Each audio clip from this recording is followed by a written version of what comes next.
The budget bill has passed the Senate, 51-50 with J.D. Vance breaking the tie. But we have time. It has to go back to the House, get repassed with the new changes, and many of the GOP representatives who did vote for it showed buyer's remorse later. Hopefully that will be enough to stop it. But I need you to know that the bill is getting progressively more dangerous. One of the stipulations, they are so desperate to pass a national school voucher scam. It's a scam.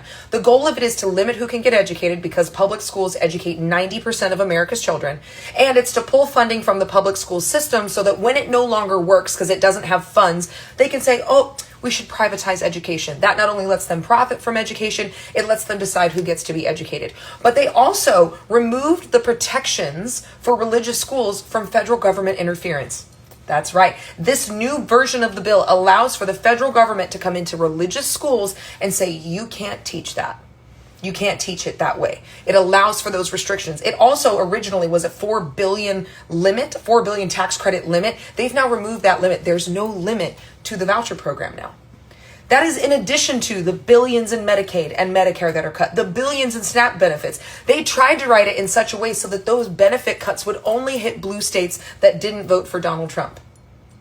And that was thankfully stopped. But also, here's a sneaky one. They're rolling back the EPA's ability to enforce the Clean Air and Clean Water Act. New agencies coming in to do fracking, mining, oiling, they no longer have to do an environmental impact statement. And if they pollute water or air or poison a local town, the town can't sue them.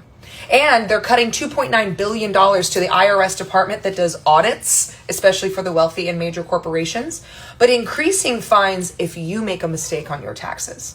This bill is a fucking nightmare. And now not only violates public education for all, but even the schools that are going to get these voucher programs, which let's admit it, it's a $7,000 to $10,000 discount for private school kids.